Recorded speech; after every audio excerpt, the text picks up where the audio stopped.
어느 날 새끼 사자가 엄마 사자에게 물었습니다.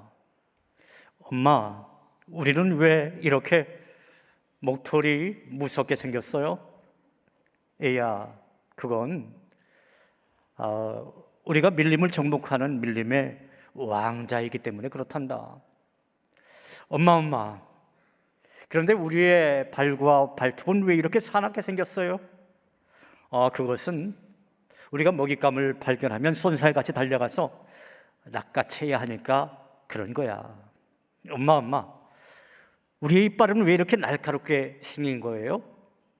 그건 한번 낚아챈 먹잇감은 절대로 놓치지 않기 위해서 그런 거야.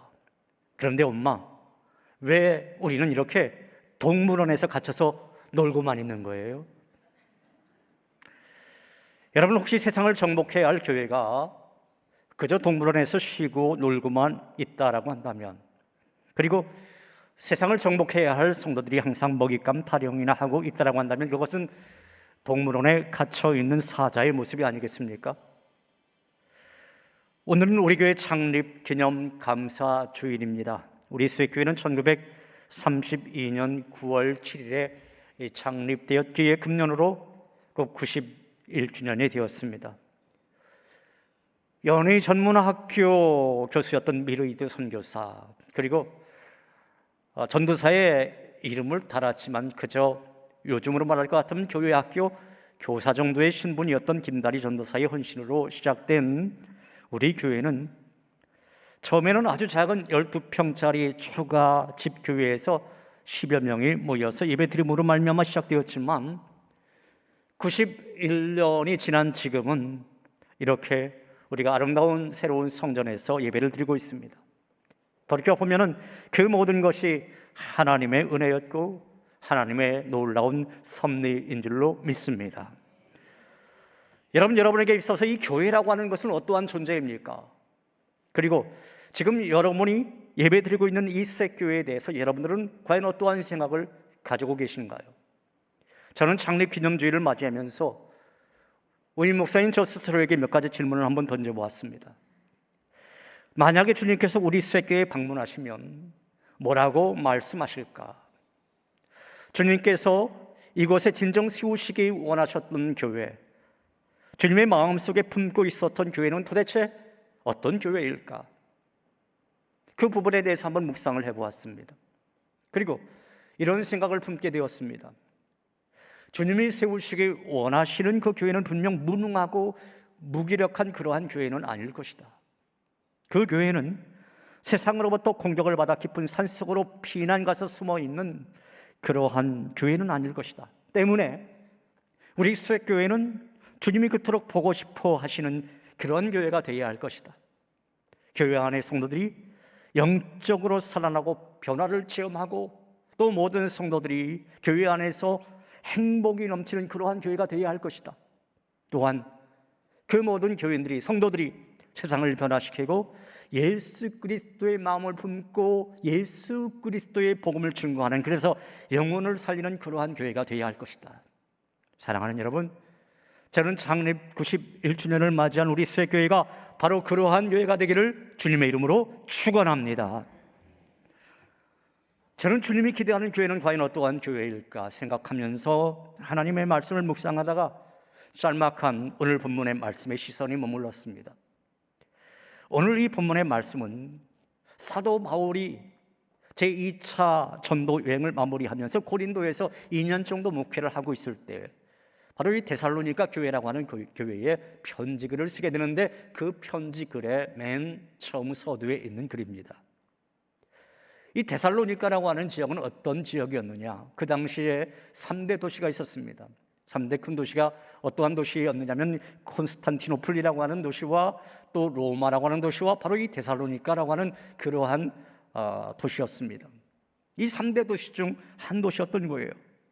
그리고 이 무엇보다도 이 데살로니가라고 하는 이 지역은 로마 전역을 묶는 도로망 가운데 가장 중요한 이 동방과 서방을 있는 군사도로의 중심에 위치해 있었습니다. 이런 거대한 세상 한복판에서 사도 바울이 복음을 증거한다라고 하는 것, 그 당시 핍박이 많았던 그곳에서 복음을 증거한다라고 하는 것은 무척이나 어렵고 힘든 일이었을 것입니다. 또 한편으로 바라본다면 이 데살로니가는 복음의 실습장이었어요. 만약 이 데살로니가가 복음으로 정복될 수 있다면 로마 제국 전역을 복음화시킬 수 있는 어떤 터전이 될 것이고, 또 주님께서 지상명령을 내렸던 너희가 땅끝까지 이르러 복음의 증인 되어라라고 하는 그 사명을 완수할 수 있었던 사실을 사도 바울은 잘 알고 있었습니다. 그래서 이 데살로니가는 사도 바울이 마음 먹고 왔던 하나님의 그 부르심의 기대에 충족하기 위해서 왔던 그러한 도시였던 것이죠. 그런데 사도 바울이 이제 복음을 증거하게 되는데요, 원치 않게 아주 짧은 기간 동안 2, 3개월이라고 하는 기간 동안밖에 복음을 제대로 증거하지 못합니다. 그 이유가 있었습니다. 그 이유는 조금 이따가 제가 말씀을 드리겠습니다. 그럼에도 불구하고 그 짧은 2, 3개월의 복음 증거 기간 동안에 엄청난 부흥의 역사가 이 데살로니가 전역에 일어나기 시작했어요. 하나님을 사랑하고 하나님을 섬기는 많은 경건한 헬라 사람들이, 그리스 사람들이 바울이 전한 그 복음을 듣고 복음화가 되었던 것입니다. 여러분, 꼭 은혜가 있으면 무엇이 있다고 그렇게 말을 합니까? 은혜가 있으면 꼭 마귀의 시험이 있다, 그런 말씀이 있잖아요. 바울이 복음 전하는 것을 시기했던 그런 무리가 있었어요. 자, 제가 앞에서 어떤 사람들에게 복음을 증거했다고 했습니까? 사도 바울이 헬라 사람들에게 복음을 증거했다고 했죠. 헬라 사람들이 막 교회에 몰려드니까 시기하는 무리가 유대인들이었습니다. 복음 증거하는 것, 그것을 막고 싶었어요. 그래서 어떻게 했느냐? 조폭을 동원하기 시작합니다. 깡패들을 동원해서 테러를 해요. 못 살게 굽니다. 예수 믿는 사람들을 못 살게 구는 거예요. 교회 못 오게 하는 거예요. 그래서 바울은요, 이 데살로니가 교회와 그 형제들을 보호하기 위해서 그저 2, 3개월밖에 복음을 증거하지 못하고 그만 그곳을 떠나게 돼요. 그렇지만 그의 마음속에서는 어떤 마음이 있었겠어요? 저 데살로니가가 복음화돼야 되는데, 저 교회가 정말 건강한 교회가 돼야 되는데, 그런 마음이 있었겠죠. 그래서 오늘 이 데살로니가 교회에 디모데라고 하는 사람을 보내면서 편지글을 쓴 거예요.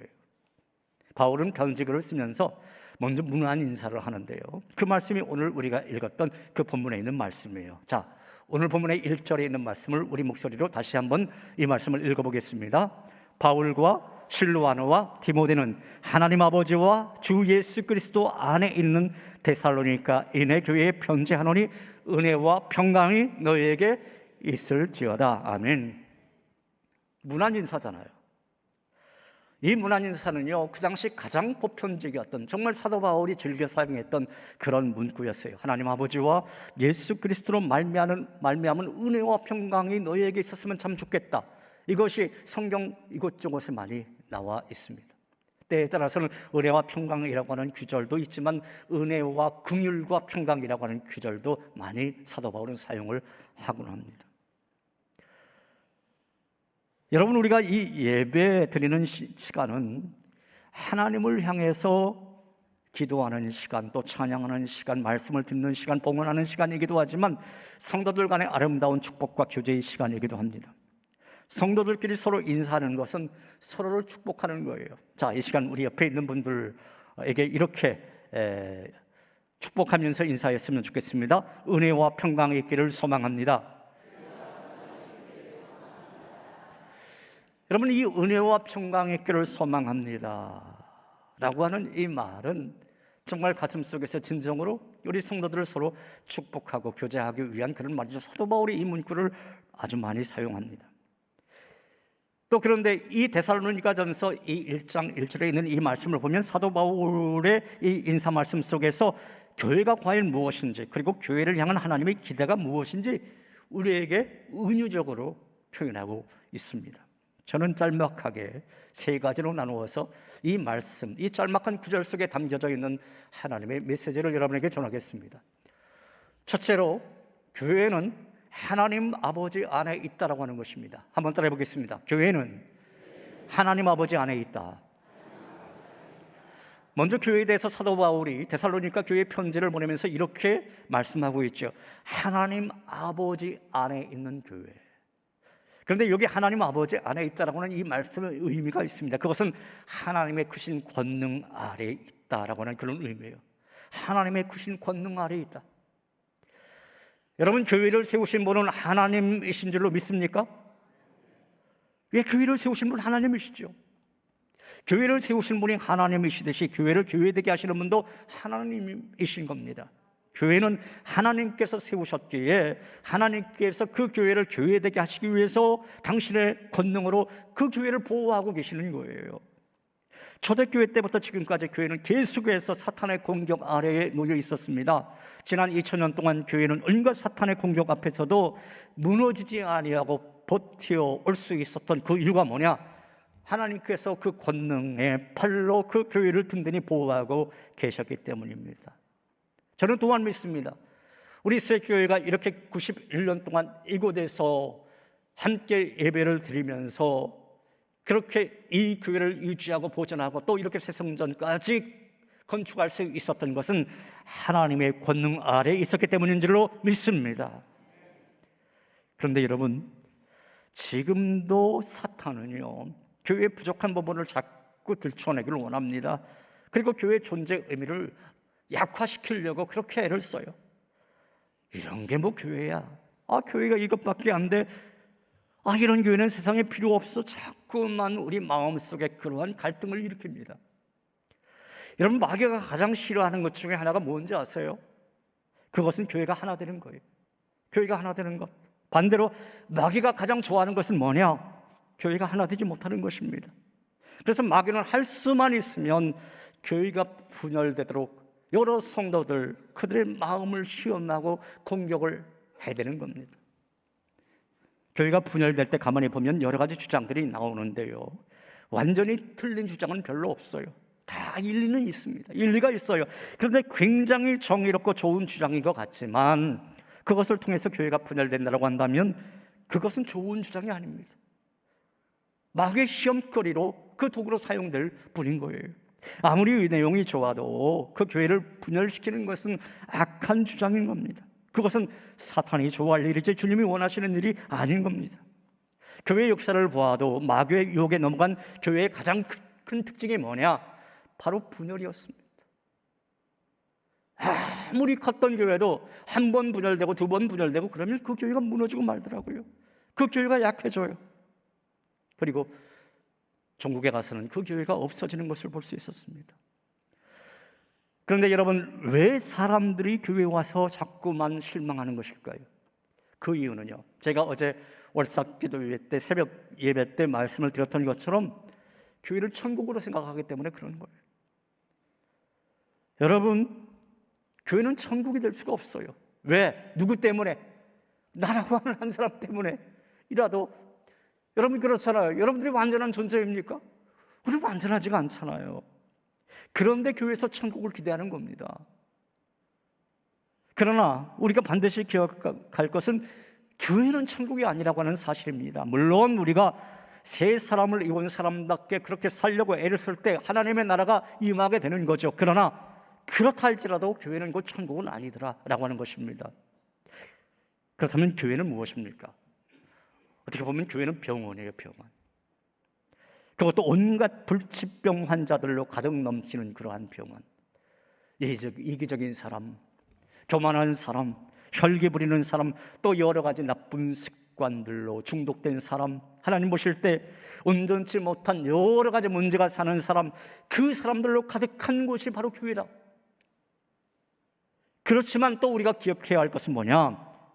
교회는 그런 사람들이 모이는 곳이기는 하지만 하나님의 은혜와 하나님의 사랑으로 인하여 변화되고 치유를 경험하는 영적인 병원이다라고 하는 사실입니다. 교회는 영적 병원인 거예요. 그러니까 죄인들이 모여 있는데 계속 죄를 짓는 것이 아니라, 죄인의 모습으로 살아가는 것이 아니라 주님의 은혜를 맛보고 변화를 받아서 새 사람으로 살아가려고 애를 쓰는 것, 예수 그리스도의 형상을 닮아가려고 애를 쓰는 그 사람들, 영적인 병자로 왔다가 영적으로 치유받아 나가는 곳이 바로 이 교회다라고 하는 것입니다. 왜냐하면 교회는 하나님의 권능의 팔 아래에 있기 때문에 그러한 거예요. 하나님의 권능의 팔 아래에 있기 때문에 교회의 성도들이 그렇게 부족한 것이 많을지라도 하나님께서 그런 교회와 그런 성도를 주님의 권능으로 보호하시고 지키시고 또 그런 교회를 통해서 세상을 변화시키는 도구로 사용하시기 원하시기 때문인 것입니다. 사랑하는 여러분, 저는 우리 새교회가 늘 하나님 권능의 팔 아래에 놓여있는 그러한 교회가 되기를 간절히 소망합니다. 그래서 우리 새 교회를 통해서 사단의 세력이 결박되어지고 하나님의 은혜와 하나님의 사랑으로 인하여 변화되어지는 사람들이 많아지고 치유되어지는 사람들이 많아지고 정말 우리 새 교회가 영적인 병원이 되어지기를 주님의 이름으로 축원합니다. 둘째로, 교회는 주 예수 그리스도 안에 있다라고 하는 것입니다. 한번 따라해 보겠습니다. 교회는 주 예수 그리스도 안에 있다. 계속해서 1절에 있는 말씀을 보면 사도 바울은 교회를 주 예수 그리스도 안에 있는 교회, 그렇게 말씀하고 있습니다. 여기서 예수 그리스도 안에 있는 교회라고 하는 말의 의미는 교회의 주인은 예수님이시다라고 하는 그러한 뜻인 겁니다. 여러분, 왜 교회의 주인이 예수님이십니까? 성경은 그 이유에 대해서 이렇게 가르치고 있습니다. 교회는 예수 그리스도의 피로 사신 교회이기 때문에 그렇다라고 하는 거예요. 하나님께서 당신의 독생자 예수님을 이 땅에 보내셔서 그 예수님께서 십자가 피 흘려 죽으심으로 말미암아 구원을 이루셨습니다. 그 예수님의 십자가의 피 흘림이 없었다라고 한다면 우리는 한 사람도 구원을 받지 못했을 거예요. 또 더불어서 교회라고 하는 것도 만들어지지 않았을 것입니다. 여러분, 그렇습니다. 교회는 예수님께서 당신이 친히 십자가의 죽으심으로 피를 흘려 만드신 교회인 것입니다. 당신의 피를 주고 사신 당신의 교회인 거예요. 그래서 예수님의 교회의 머리인 것이고 예수님이 교회의 주인인 것입니다. 그리고 예수님께서 교회의 주인이라고 하는 것은 몇 가지 아주 중요한 의미를 우리에게 가르쳐 줍니다. 그것은 예수님 외에 그 누구도 교회에서 주인 노릇할 수 없고 자신이 주인이라고 주장할 수 없다라고 하는 사실입니다. 누군가가 헌금을 하고 누군가가 어려움 가운데 교회를 설립할 수 있긴 합니다. 그렇지만 교회가 회사와 다른 점이 여러분 무엇입니까? 회사는 많이 투자한 사람이 많은 권리를 주장할 수 있고 그 회사에서 생기는 이익을 분배함으로 인해서 그 많은 것을 배당을 받을 수 있죠. 주식회사가 그렇지 않습니까? 그러나 교회는 결코 그렇지 않다는 거예요. 교회는 주식회사가 아닙니다. 어떤 목사님이 주도적으로 교회를 건축하고 그 목사님이 그 교회의 우임 목사라 할지라도 이 교회는 내가 건축하고 내가 우임 목사니까 내 마음대로 할 수 있어, 절대로 그렇게 주장할 수 없다는 것입니다. 어떤 장로님이 내가 이 교회 헌금을 제일 많이 하고 있으니까 내가 말하는 대로 이 교회는 운영돼야 돼, 만일 그렇게 생각한다면요, 그렇게 생각하는 순간 그것은 더 이상 교회가 아닌 겁니다. 교회가 아닌 거예요. 누가 교회를 설립하고 누가 교회를 건축했든지 누가 많이 헌신하고 누가 많이 수고했든지 교회의 주인은 예수님이신 줄로 믿으시기 바랍니다. 왜냐하면 우리 인간이 한 그 어떤 노력과 어떠한 수고와 어떠한 헌신도 교회를 당신의 피로 사신 주님의 희생보다 더 크지 않기 때문에 그러한 거예요. 만일 누군가가 그렇게 교회를 위하여 헌신하고 수고했다면 그것은 예수 그리스도의 십자가를 통해서 내가 구원받았기 때문에 그 구원받은 감격이 있지 않습니까? 그 구원받은 기쁨이 있지 않습니까? 그것으로 섬겼을 뿐인 거예요. 결코 교회의 주인일 수는 없는 것입니다. 사랑하는 여러분, 저는 우리 새 교회의 주인 노릇하는 사람은 한 사람도 없는 오직 주 예수 그리스도만 주인이 되는 그러한 교회가 되기를 간절히 소망합니다. 셋째로, 교회는 영혼 구원의 사명이 있다라고 하는 것입니다. 한번 따라해 보겠습니다. 교회는 영혼 구원의 사명이 있다. 오늘 본문에 있는 말씀 보면 이런 말씀이 있어요. 자, 자막을 한번 이렇게 보시죠. 이 성경 구절 한번 또 다시 읽어보겠습니다. 하나님 아버지와 주 예수 그리스도 안에 있는 데살로니가 인의 교회에 편지하노니. 누구에게 편지한다라고 했습니까? 데살로니가 인의 교회. 데살로니가 교회는 데살로니가에 살고 있는 사람을 중심으로 만들어진 그 교회겠죠. 그 가운데는 유대인도 있었고 헬라인도 있었습니다. 그 가운데 많이 배운 사람도 있었고 적게 배운 사람도 있었을 거예요. 그 가운데 부유한 사람도 있었고 가난한 사람도 있었을 겁니다. 그런데 그들은 모두 데살로니가 교회에 모여서 같이 공동체를 이루고 신앙생활을 하고 있더란 말이죠. 여러분, 하나님께서 그들을 그렇게 교회 공동체로 불러주신 이유가 무엇 때문일까요? 아니, 조금 더 현실적으로 제가 여러분들에게 질문을 던져보겠습니다.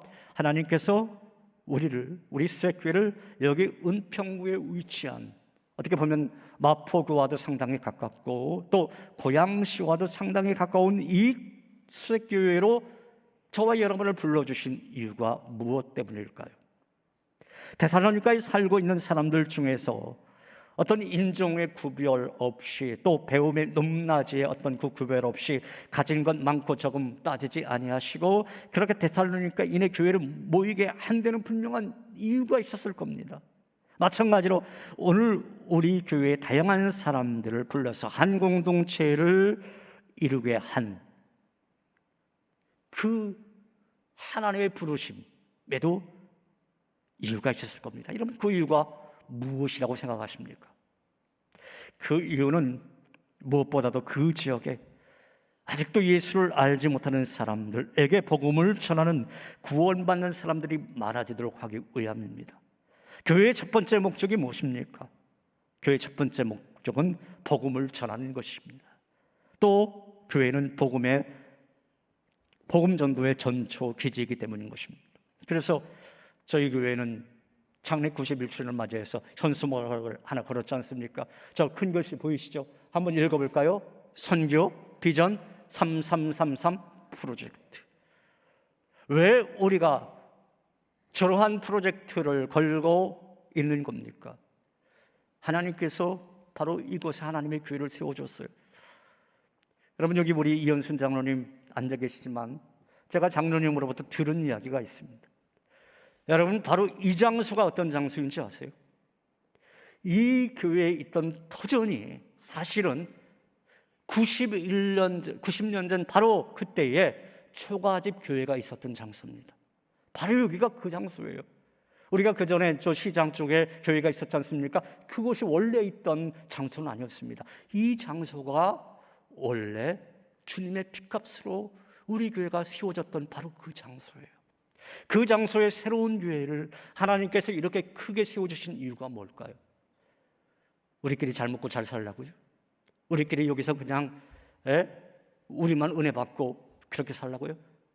주님의 목적은 그게 아닐 겁니다. 이유가 있습니다. 그건요, 영혼구원의 사명을 우리 교회에게 주신 거예요. 우리들에게 주신 겁니다. 이 지역사회 복음화뿐만 아니라 세계 열방에 가서 복음을 증거하는 그러한 교회가 되어라, 우리에게 사명을 맡겨주신 것이죠. 그래서 3333 프로젝트를 우리가 세운 것 아니겠습니까? 3,000명의 성도를 이루어서 300명의 우리 선교 헌신자들 우리 마음속으로 품어서 30명의 선교사들 세우고 또 세 곳에 주파성 선교사 또는 개척교회를 설립하자, 이것이 우리 교회의 비전 아니겠습니까? 사도행전 5장 32절 말씀 보면 초대교회 성도들이 얼마나 열심히 복음 증거의 사명을 감당했는지 성경은 이렇게 기록하고 있습니다. 그 말씀 우리 자막을 보면서 한번 읽어보겠습니다. 그들이 날마다 성전에 있든지 집에 있든지 예수는 그리스도라고 가르치기와 전도하기를 그치지 아니하니라. 자, 그들은 예수 그리스도에 대해서 어떻게 했다고요? 가르치기와 전도하기를 그치지 아니했다, 쉬지 아니했다, 안주하지 않았다라고 하는 겁니다. 계속해서 복음 증거의 사명을 감당했다. 여러분, 우리는 예수 그리스도의 십자가 은혜로 구원받은 줄로 믿습니다. 구원받은 우리는 우리가 그저 구원받은 것으로 만족해서는 절대 안 될 것입니다. 구원받았으면요, 아직도 우리가 빚진 자의 사명, 그 모든 것을 갚아야 되는 것이죠. 주변에 주님을 알지 못하는 사람들에게 복음을 증거할 수 있는 그런 사람, 그리고 세계 열방 가운데 주님을 제대로 알지 못하는 그러한 사람들에게 복음을 증거해야 될 사명. 이용석 선교사, 우리 교회에서 부목사님으로 계시던 분 지금 인도네시아 있지 않습니까? 얼마 전에 선교 편지를 받았습니다. 그 인도네시아가 무슬림 모슬렘 국가 아닙니까? 이슬람 국가잖아요. 그곳에서 복음 증거 사명을 감당하기 위해서 지금 선교학 박사 공부 과정을 하고 있습니다. 그리고 우리 교회는 이번 임직자들의 그 헌금으로 말미암아 그 이용석 선교사 부부를 주파송 선교사로 파송할 계획을 가지고 있습니다. 그 파송이 올해 안에 되어질지 내년 초가 될지 모르겠습니다. 그러나 우리는 그러한 비전을 품고 우리 당연한 준비를 하고 있습니다. 저는 우리 모든 성도들도 그런 한 목적을 가지고 함께 기도했으면 참 좋겠어요. 그리고 이 지역 복음화의 사역을 위해서 우리가 함께 노력했으면 참 좋겠습니다. 그것이 바로 창립 91주년을 맞이한 우리 새교회가 마땅히 해야 할 일이고 우리 교회를 향한 주님의 기대이기 때문입니다. 사랑하는 여러분, 아무쪼록 창립 91주년을 맞은 우리 새교회가 하나님 아버지의 권능 아래에 놓여있는 그러한 교회, 예수 그리스도를 주인 삼는 교회, 또 주님의 기대하신 대로 영혼을 구원하는 교회가 되어서 은혜와 평강의 축복이 넘치는 그러한 교회, 또 그러한 성도 여러분들이 다 되시기를 우리 주님의 이름으로 축원합니다. 하나님 아버지 감사합니다. 저희 한 사람 한 사람을 우리 새교회에 부르시고 또 저희들에게 사명 맡겨주심을 참으로 감사합니다. 하나님, 우리 교회 이렇게 91년 동안 지내올 수 있었던 것은 우리 교회가 하나님의 권능 아래 놓여 있었기 때문인 줄로 믿습니다. 이제 앞으로도 주 예수 그리스도를 주인 삼고 또 주님이 기대하시는 대로 영혼 구원 사역에 최선을 다하고 또 주님께서 우리에게 사명 맡겨주신 대로 3333 선교 프로젝트를 완성하여 주님의 기쁨 되어지는 그러한 귀한 교회 되어질 수 있도록 주님 함께하여 주시옵소서. 예수님 이름으로 기도하옵나이다.